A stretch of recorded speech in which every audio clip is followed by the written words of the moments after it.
being the observer of your thoughts. That's why you can't be your thoughts. You are the observer. That's where you start. You can watch a movie, but you'll never play those parts. You listen to a song and it can really touch your heart. Keep being the observer. That is your part. When you get a whiff, you'll feel a shift, and you can live.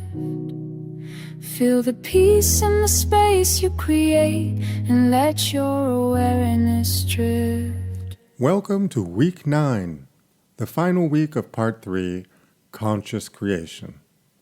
For the past 2 weeks, we've explored how consciousness shapes experience and how to create from wholeness rather than lack. Now we're going to address what might be the most important question of all.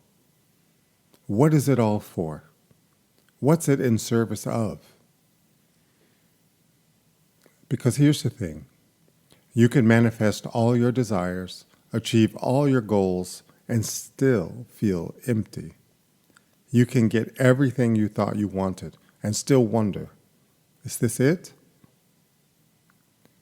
Viktor Frankl, who survived Nazi concentration camps and founded logotherapy, understood this deeply.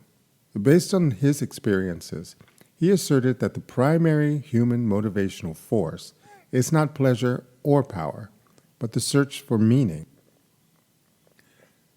Life can be meaningful even in suffering, but becomes unbearable when it feels meaningless, even in comfort. This week, we're exploring the shift from what can I get to what can I give, from personal achievement to contribution, from ego gratification to service. Not because service is more spiritual or because you should be selfless, but because contribution is where genuine fulfillment actually lives. And perhaps paradoxically, when you shift to serving something larger than yourself, your own life often flourishes in ways self-focused striving never achieved. Purpose as discovery, not creation. Part A, the mistake of creating purpose. Here's where most purpose-finding teaching goes wrong. It suggests you should create your purpose or design your life purpose as if it's something you invent from scratch. But Frankl discovered something different. We don't create meaning, we discover it. Often, when we're suffering, when ego's agenda gets stripped away, we discover what actually matters. Think about it. One should not search for an abstract meaning of life. Everyone has their own specific vocation or mission in life to carry out a concrete assignment which demands fulfillment. Your purpose isn't something you make up in a weekend workshop. It's something already embedded in your life, your circumstances, your capacities, waiting to be recognized. Part B, 3 sources of meaning. Frankl identified 3 primary ways people discover meaning: through creating work or accomplishing a task. Not just any work, work that serves something, contributes something, creates value, not for ego validation, but because it genuinely matters. 2, through experiencing something or encountering someone.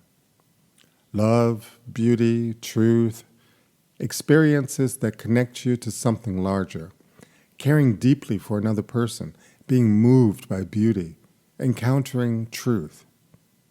3, through the attitude we take toward unavoidable suffering. This is perhaps the most profound. Even when we can't change circumstances, we can choose our response, and in that choice lies meaning. Notice, none of these are about getting things. They're all about connection, contribution, attitude, ways of being in relationship to life. Part C. Purpose reveals itself. So how do you discover your purpose? Not by sitting and trying to figure it out, but by paying attention to what calls you. What do you care about? What outrages you? What breaks your heart? What brings you alive? These are clues. Noticing what you're naturally drawn to serve. Where does your attention go when it's not focused on personal survival or success? Looking at what's uniquely yours to do. Not what's my grand cosmic purpose, but what needs doing that I'm positioned to do? What gifts do I have that the world needs? Recognizing where your deep gladness meets the world's deep need. Theologian Frederick Buechner said, "Purpose lives at this intersection." Purpose isn't something you create, it's something you recognize. Often it's been there all along, waiting for you to stop focusing on yourself long enough to notice it. The shift from taking to giving. The fundamental reorientation. Most people spend the first half of life asking, what can I get from life? Success, recognition, security, pleasure, achievement, love, validation. And there's nothing wrong with wanting these things. But if that's your only orientation, you'll never be satisfied because the ego's appetite is insatiable. Frankl taught that we had to learn that it did not matter what we expected from life, but rather what life expected from us. Life itself asks questions of us. It calls for responses. And in responding, not in getting, we find meaning. This is the fundamental reorientation from what do I want to what wants to emerge through me. What is life asking of me? How can I serve? Not martyrdom, authentic expression. And let me be clear. This is not about becoming a martyr or suppressing your needs. I'm not suggesting you sacrifice yourself or bypass your own well-being. That's ego masquerading as service, usually driven by need for approval or some unconscious guilt. Authentic service comes from fullness, not emptiness. You give because you're overflowing, not because you're trying to earn love or prove worth. This is why Week 8's work on wholeness was so important.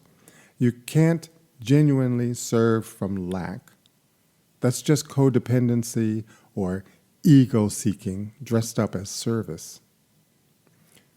When service becomes ego, watch out for these ego traps in service. The helper identity. I'm the person who helps others becomes your ego identity. You need people to need you. Spiritual superiority. I'm more evolved because I serve. Service becomes a way to feel better than others. Resentful giving. You give, but secretly resent it, feeling drained and martyred. That's not service. That's ego trying to earn love. Bypassing your own needs, using service as excuse to avoid dealing with your own life, relationships, and healing. Real service is natural overflow from fullness.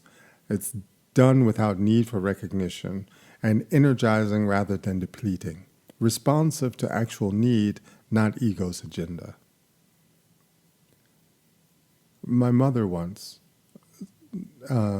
saw someone choking. She went over, gave the person a Heimlich, freed the airway, and the woman started breathing, and my mother just walked away.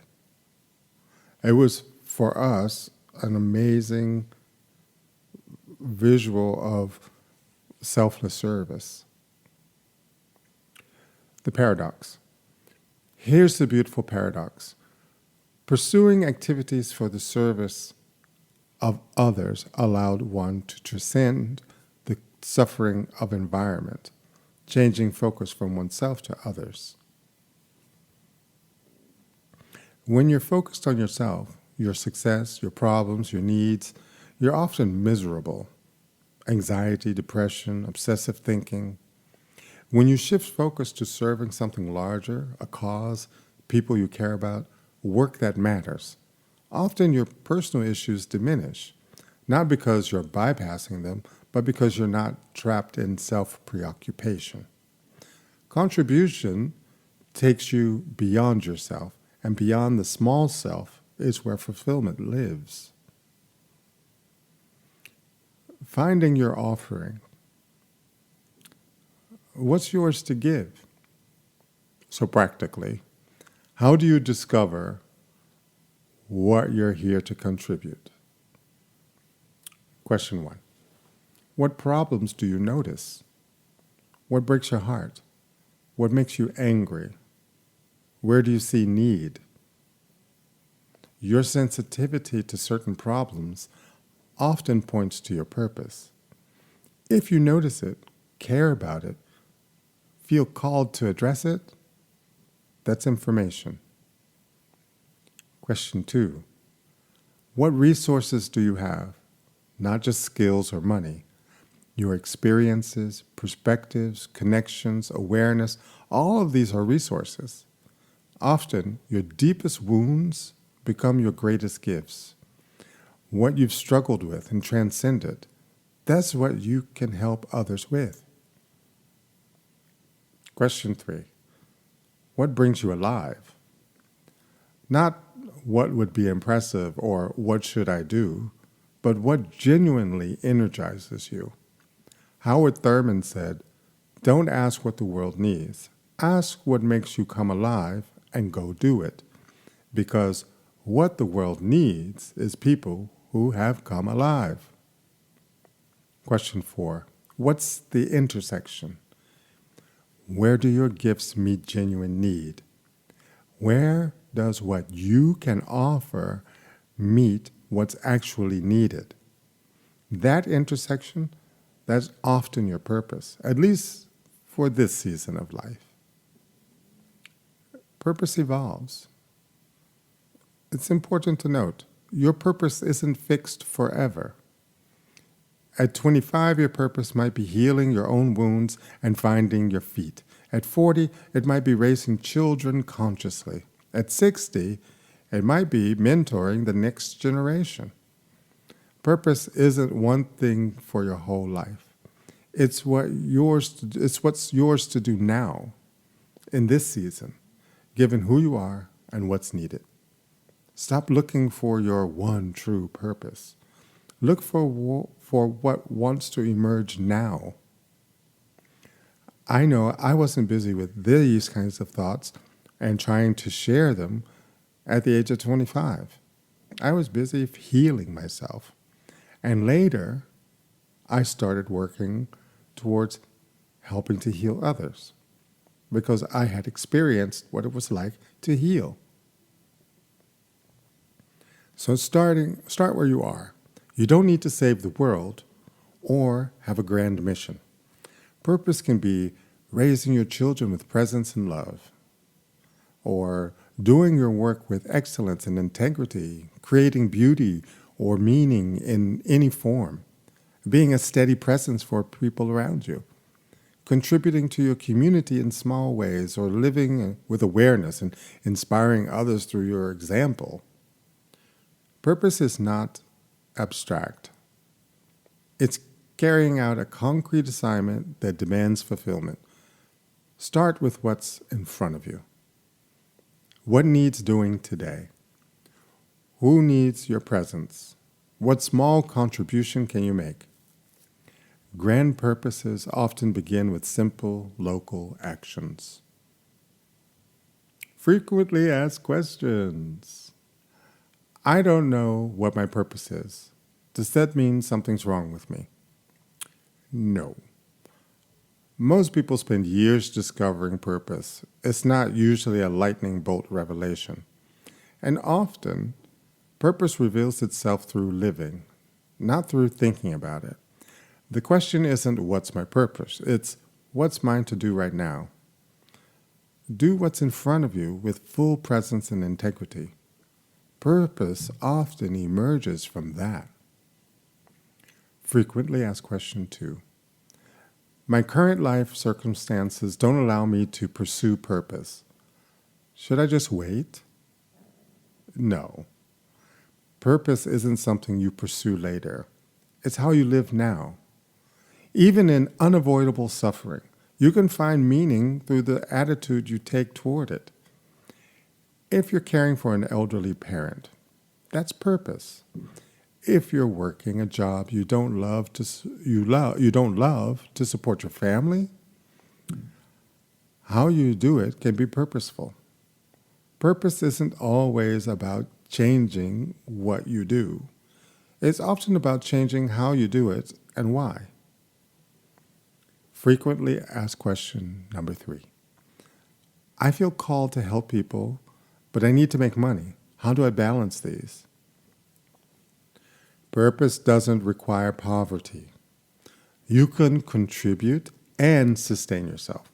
You can serve and be compensated. The question is, are you primarily driven by service or primarily by money? Can you find work that serves while also meeting your needs? Many people do both. Have a career that provides and contribute in other ways, or they find work that serves while sustaining them. Don't create false either or. Yeah? Frequently asked question number 4.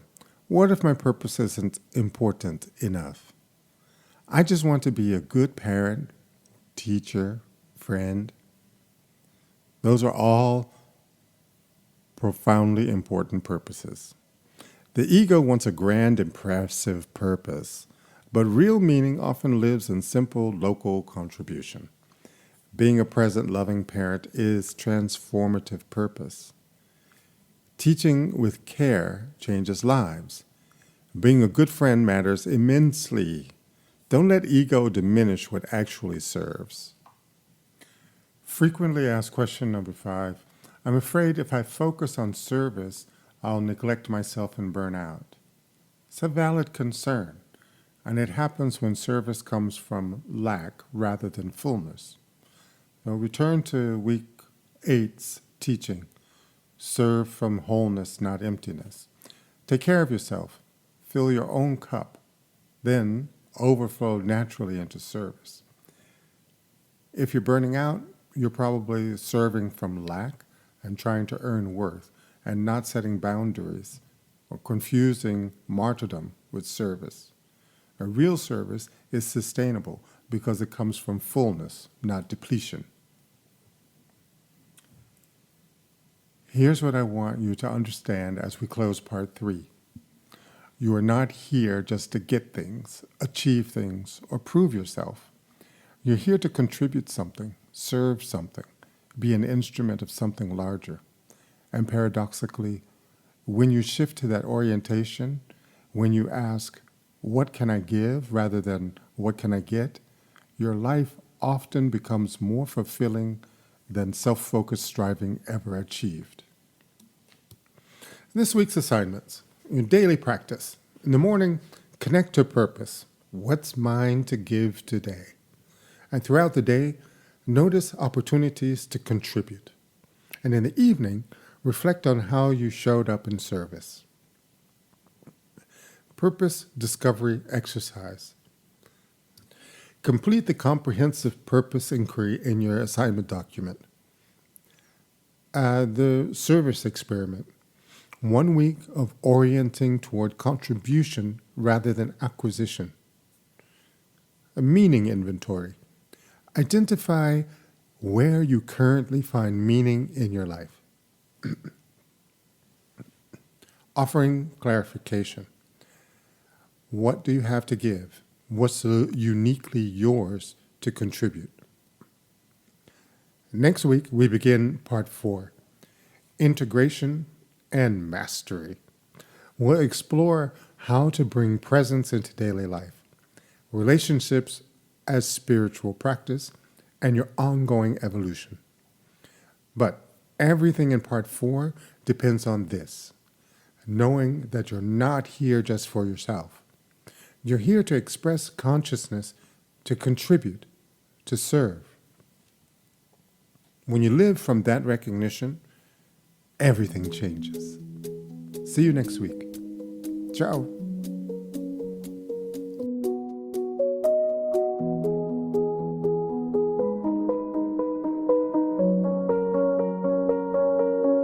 Being the observer of your thoughts, that's why you can't be your thoughts. You are the observer, that's where you start.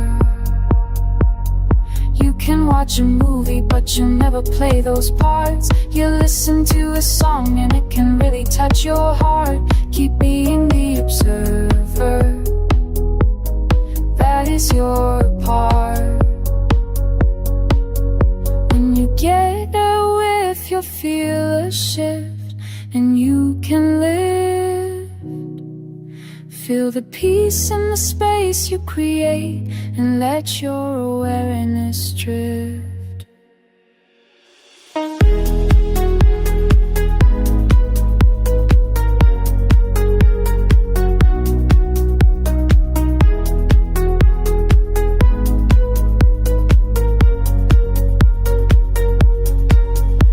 Like waves upon the shore, they come and go. These thoughts arise and then they flow. Step back and watch the mind's sweet show. In stillness lies the deepest truth. Beyond the mind there's living proof that peace resides in letting loose.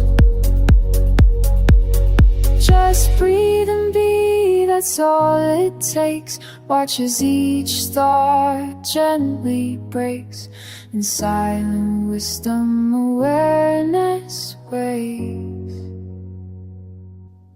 You can watch a movie, but you never play those parts. You listen to a song and it can really touch your heart.